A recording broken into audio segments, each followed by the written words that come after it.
We are about to start another cliché story from a web novel, and one day some guy opened his eyes and he was already in a medieval fantasy world, without any idea how he got there. He even became a mercenary just to survive and kept fighting in wars, slashing his enemies again and again just to stay alive.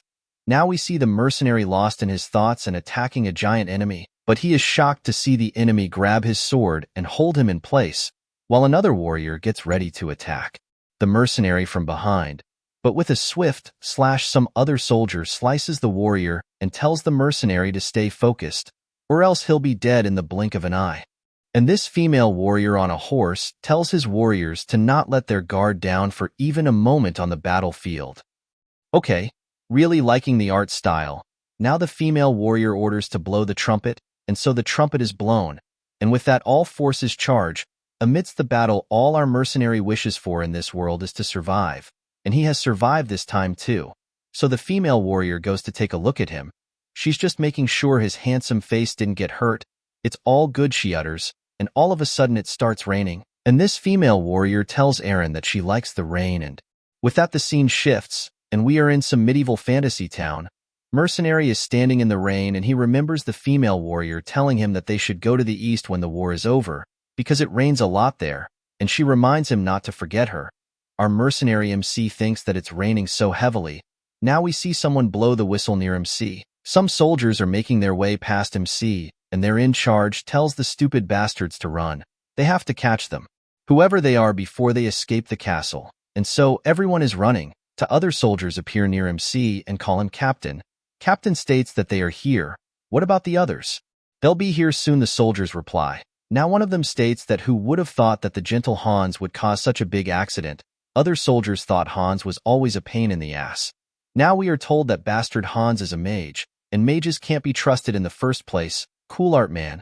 Soldiers are sure he must have made a pact with a demon for sure. MC now thinks about the demon. Other soldier starts making fun of the fun who was talking about demon and tells him to stop talking nonsense about demons. He's just jealous of Hans because he lost the nickname handsome to him. Now both side soldiers start cursing and fighting each other. MC on this side does not care what's going on and leaves for the headquarters. Soldiers start following MC and talk about how Hans' nickname will change from now on, and only his head will be left. MC is annoyed by their talk. Now MC thinks that he'll probably be hanged if they catch him, and so now we are at the Casertic Outer Fortress Guard headquarters. Some fatso appears at the door and asks Captain Aaron, isn't it a bit late? This is Commander Manuel. Aaron tells him that he's a bit late because he fell into a deep sleep. Now Commander asks Aaron, wasn't he quite close with criminal Hans? Is it true? He asks. MC thinks that it's true to some extent, and he tells us that Hans was an unusually intelligent boy at an early age. MC remembers when Hans greeted him and told him that he got in the academy, and they remained closed even after he entered the Magic Academy, but saying yes now will only complicate things. So he tells the commander that they barely exchanged greetings as they passed by. Commander states that it's fortunate, because this incident is not a simple crime. Now we are told that this is an incident related to the Lord's daughter, and that guy stole something that should not be stolen. Commander tells him that in such a critical situation, if their guards capture the criminal, the commander thinks this will please the Lord, and so the commander orders MC to bring Hans in dead or alive. MC tells him that he will do his best, and thinks that this incident involves the Lord himself. This is getting very annoying for him to handle. Now because of that damn Hans, MC is in danger of losing his own head, but suddenly someone calls him from behind. It's the 4th Guard unit, and everything has been set up. Now the whole unit is following the captain, wondering no matter how crazy these mage are, could Hans really be hiding in this filthy district? Other soldier agrees and states that Hans has weak stomach. Now the soldiers are talking that they don't want to be wandering around District 7. There are no proper toilets here and they are getting soaked in the rain. So they plan to just pretend to look for Hans and get a beer somewhere instead. Captain, all pissed, now tells them to shut their mouth. MC can't believe these foolish medieval idiots talking about drinking when their heads are on the line. But our mercenary finds this district very filthy too. Now walking in the rain, MC notices someone and says hey to this brown hoodie. MC remembers that this is the Outer Fortress Guard, and as MC is reaching for his sword, he tells this guy to take off his hood for a second. This mystery man takes off his hood and states that it's been a while, Aaron. MC is shocked on seeing this guy. It's Some bald-looking evil guy, I think, and just as he is about to say that they finally met, MC punches him on the face and knocks him to the ground. Now all angry MC asks the bastard, isn't he the one who got caught because he caused some problems, right? The bald guy has no idea what he's talking about. He's just the herbalist in the alley, and he was about to report a theft. Now MC remembers why he looked familiar. Now crying, the herbalist states that this wasn't the response he was expecting. Why is MC hitting him out of the blue and causing a scene? Herbalist now curses today. He got all his herbs stolen, and now got beaten by the guards. And what was so urgent for that thief to steal such a common grim root? He could have found it all over the hills behind the town. Captain figures out that grim root leaves are used to stop the bleeding, and asks the herbalist, where did this herb thief go? Now amidst this heavy rain, we see some hooded figure getting wet in the rain. This guy is cold, clearly injured and crying, I think. Someone calls the name Hans, and this guy opens his eyes in shock. It's the captain, and he asks Hans, what's with that look? Now he states that isn't he the one who always keeps things clean, and now he's pathetically cutting off his own hand?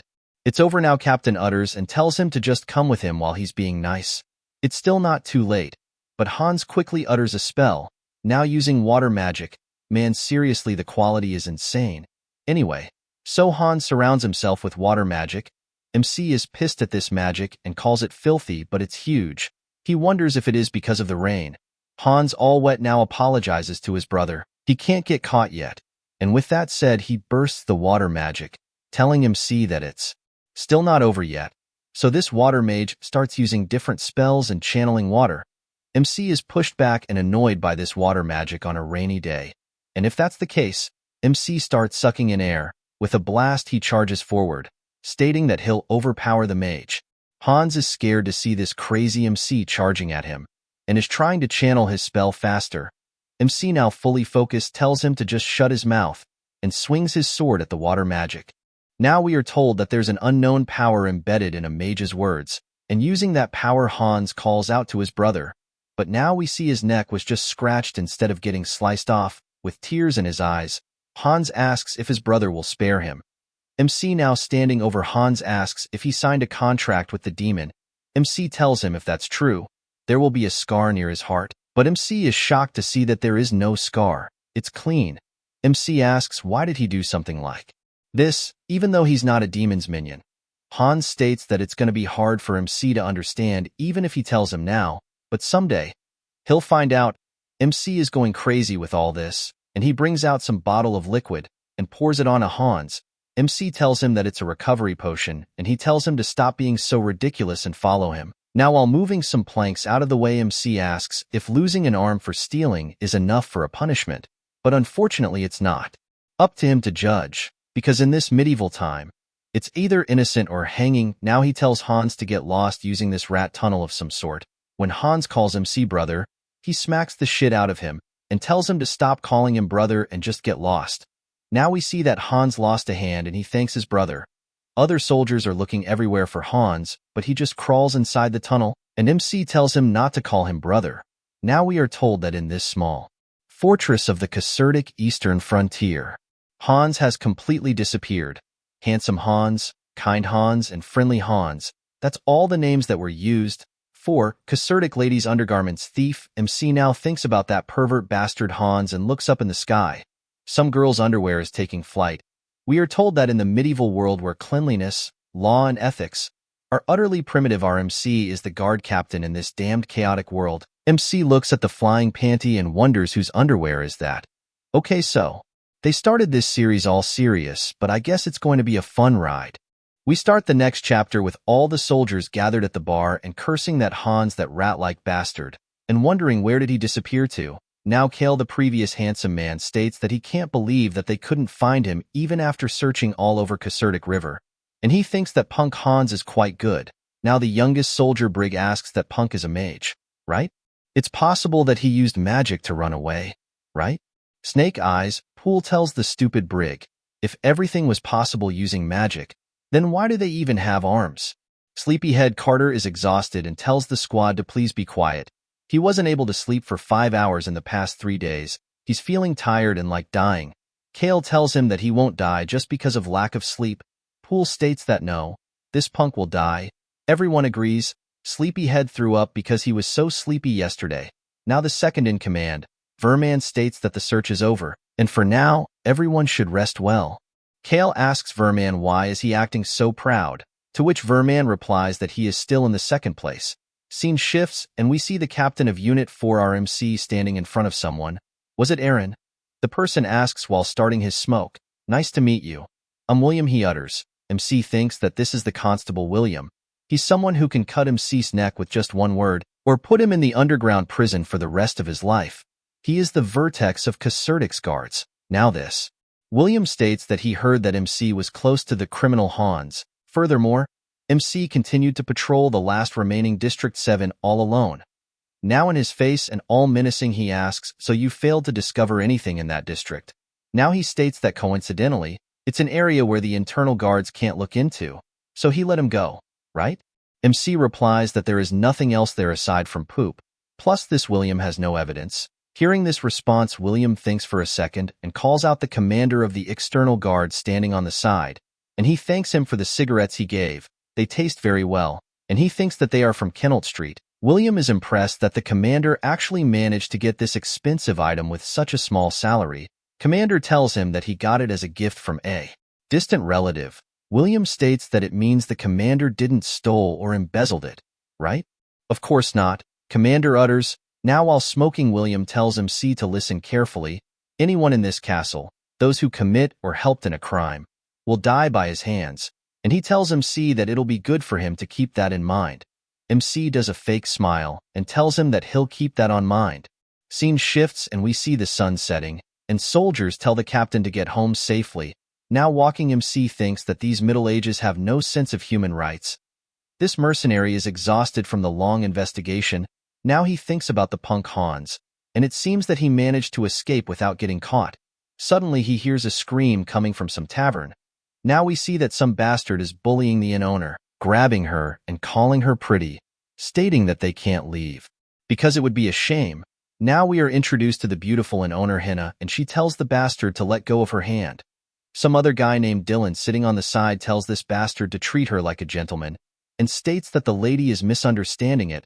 They just haven't been in this village for a long time, so they're trying to make some local friends. Now acting all smug, he states that, if possible, they want a friendship that can share the bed all night. Hearing this, all the bastards start laughing. Henna is pissed and states that they all look like mercenaries from another country. If they keep being like this, there'll be a really difficult and bothersome situation. So these laughing bastards should stop before they regret it. Dylan slaps the table and stands up, and stating if they don't want to, what is she going to do? Dylan is about to undress Henna and asks her if she thinks that some kind of guard will come for her. Now with his finger in her cleavage, Dylan states that there's no way that those guys will come to take care of an isolated shabby inn. But our mercenary is entering the inn. Henna and the other inn guys are glad to see Aaron. Dude, MC is looking so cool here. Seeing this Giga Chad, Henna quickly runs towards him. Seeing this, all the mercenary bastards get angry and stand up. Henna is now hiding behind MC and all the thugs are walking towards him. MC looks back at Henna and tells her 10 days. Henna looks back and tells him 5 days. It's less than the last time. And he's a guard. Isn't this his job in the first place? Now MC and Henna start arguing. MC wants 9 days and states that the captain of the guards clocked out already. Henna, all angry, now tells him 6 days and she can't go higher. The thugs are as confused as us as to what is going on, and so Dylan snaps at these two for ignoring them. MC is still negotiating and wants 8 days while one thug is about to punch this devilish bastard. A hand comes out of nowhere and asks the thug where is he looking at, and grabs the thug by his face and states that he has such a medieval foul-talking habit. Now crushing the thug's skull, MC tells Henna that free lodging for 6 days and free dinner for today. Deal, he asks. Deal, Henna replies, although she has no idea what a deal is. MC starts crushing harder, throws the thugs across Dylan and states that from now on it's time to educate these horrible medieval people. Boy, this mercenary is looking demonic. Dylan shits his pants on seeing the guard like this. Other people at the inn start chanting and slamming their mugs on the table. They know it's about to start. MC now punches Dylan and states that there are no bad medieval people. There are only those who need to be beaten up, and once each of them takes a hit, they'll become nicer. And MC hits Dylan with a Detroit smash. Other people at the bar are getting excited. They were waiting for Aaron to start beating these thugs. They are so excited that they order more drinks. The reason why these people became a regular at this inn is because there's a monster living here. Man, this looks so cool with the art style. He's the greatest human cleaner in Casertic. Rogue captain of the guards, Aaron? And all these background people are followers of this rogue captain, and they are cheering the captain to kill these bastards. MC is annoyed at his cheering squad and thinks about giving them a lesson someday. Dylan, while getting messed up, tries to take out his hatchet, but stops when MC asks if he's going to take it out. But Dylan is like, no, and it's done. Thugs are defeated and MC clocks off. Scene shifts to the bedroom, and our demon mercenary is trying to sleep with his sword under his pillow. Now he remembers when he was given the name Aaron, and how he was told to run away and not look back. He must live on. But this weird dream wakes him up and he tries to equip his sword. MC wakes up from this nightmare, all exhausted and terrified. It's morning now, and our guard is practicing his sword swings while thinking that it's already been 6 years since he fell into this world. Now showing us his muscular back, MC wonders until when will he be able to maintain this daily routine. Some guy in royal armor appears behind MC and states that's a sword with no frills. He starts clapping and states that he didn't know that there's a skilled man in the borders of Casertic. He's very surprised. MC looks at him in silence and notices that his armor has the symbol of Funner family and he has a spiral rapier. Now MC figures out that this bastard is a knight. Now we are told that knight is a group that handles auras and fights against demons, surpassing the human limits. They are the sword of humanity. This knight design does look good, right? MC thinks that if that brat was from Funner family, that this knight guy is from that faraway Bolt Fortress. MC wonders why did someone like him came all the way to Casertic? Did the Emperor send him? Knight, all smiling, now tells MC that there's nothing to be worried of. He just got excited at his sword skills without realizing it. Now he asks if MC is a knight of some order, but he is interrupted when someone calls out his name, which has been apparently, and we some golden hair person looking for him. This is the Casertic Lord's daughter, Vivian Foolpoots, and she asks how can an escort leave her behind. She gets behind Ben, and on seeing MC she apologizes for interruption. She didn't know they were in the middle of a conversation. Now bowing before the daughter, Aaron introduces himself as the member of the Casertic Outer Fortress Unit 4, and he greets the young lady Vivian. Vivian starts laughing and tells him that it's nice to meet him. She heard that Aaron had a lot of trouble because of her undergarments last time, and she's sorry about that. Even though she said it was nothing, her father still made a fuss. Aaron says it's fine and wonders what is the reason that young lady Vivian is being escorted by a knight from Bolt Fortress. Vivian starts pushing Ben and states that they'll be on their way. It seems like Sir Ben might have interrupted his training. Now giggling, she tells Captain Aaron to continue to work hard for the security of Casertic Fortress. Ben is shocked to realize that this mercenary is a guard member. He finds it strange and is sure that this guy is a knight. MC knows something is not right. He smells something fishy, but it's not his business, and he better just head to work. Scene shifts, and we see the commander yelling at Aaron, telling him to come here. MC, all scared, wonders what happened, and we are told that in this medieval world, there are no turn signals. Now scene shifts to Casertic Inner Fortress, and Aaron is standing outside the gate. Commander is yelling at MC and asking if this bastard have lost his mind. He told him to be selective about who he hits. So why did he turn the mercenaries that the Inner Fortress hired into corpses? This time he tells MC to go solve it himself and come back. MC, now with sweating balls, can't believe those bullies were mercenaries hired from the Inner Fortress, and on top of the official in charge is a piece of work. So MC knocks on her door and is yelled at to come in. Aaron gets in and asks the Nova if they were looking for him. She asks if it's Aaron again. She gets up in anger and asks what kind of guard captain is causing trouble all the time.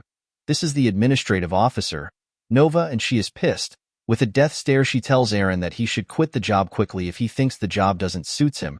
No need to make it difficult for other people. Aaron knew this is how she was going to react. She is the best officer that has a babbling spirit. However, MC has a plan this time, and Kale told him that it's not difficult to win a woman's favor. All right, boys, take note. First, you need to keep a soft smile around your mouth, and so MC does and calls Nova. She is clueless as to what this creep is doing. Second step is to give the woman sweet, specific compliments, a praise that can even make a whale dance. Aaron, looking absolutely hideous, states that today, her plump hair looked just like a perfectly ripened orange.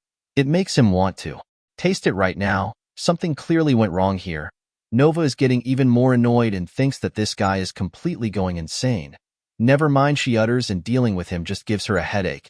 And she tells him that the mercenaries he knocked out yesterday were originally meant to be sent to Bold Fortress. MC states that those guys were more like piles of dung than mercenaries. Even if he sent them as they are, they'd still serve their purpose. Nova now using her conquerors. Hockey tells MC to shut his mouth. And now that it has come to this, he'll have to fill in for those mercenaries. No refusal. Nova will provide compensation, and it's all his mess to clean up. MC thinks that it's all his mess, so he agrees and asks what exactly is going on. Scene shifts and we see that the mission is the carriage escort. MC thinks that there are a lot of people for an escort carriage. Moreover, most of the escorts seem to be other mercenaries. It looks like they are gearing up for a battle or something big. Aaron is not having a good feeling about this one. Aaron turns around and asks who will ride this carriage, and would you look at that? It's Dylan with a swollen face. MC recognizes that it's the weasel from before. Dylan is scared on seeing MC and wonders why is this monster here. Now the weasel starts shouting that he is stronger than what MC thought. Aaron heard that all his friends are still on the brink of death and asks if he has more resilience than he looks, or did he got hit less than others? Now Weasel tells MC that he can call him Weasel. Other mercenaries are talking about the sun setting and wondering if they will be camping on the first day. Another mercenary states that they'll be staying in a small village nearby. MC thinks about the village nearby and realizes that it's the Noctville village. The group starts talking about how this village is completely empty. They wonder if everyone ran away together, even though it wasn't a bad harvest year or anything. Some other guy thinks that maybe it's the work of demons or something like that. Another guy tells him to shut up, but Dylan is hearing everything. Now Dylan runs after MC, calling him older brother and asking where is he going. They should go together. Now we see that it's Lady Vivian in the carriage. Following Aaron, Dylan asks where is he going as soon as they arrived at this small village. Is there something going on in this small village? Aaron, now walking around the streets, wonders where did all the people have gone. MC remembers giving some kid a book in this village before. The kid back then thanked him and told Aaron to come visit him next time he's in the village. Suddenly they stop and notice blood around their boots. Dylan is annoyed by this blood, but our MC is emotionless and tells the weasel to not look up. But he asks what happened and looks up, and all the people of the village have been nailed to wooden crosses. Dylan is shocked to see this scene and starts puking.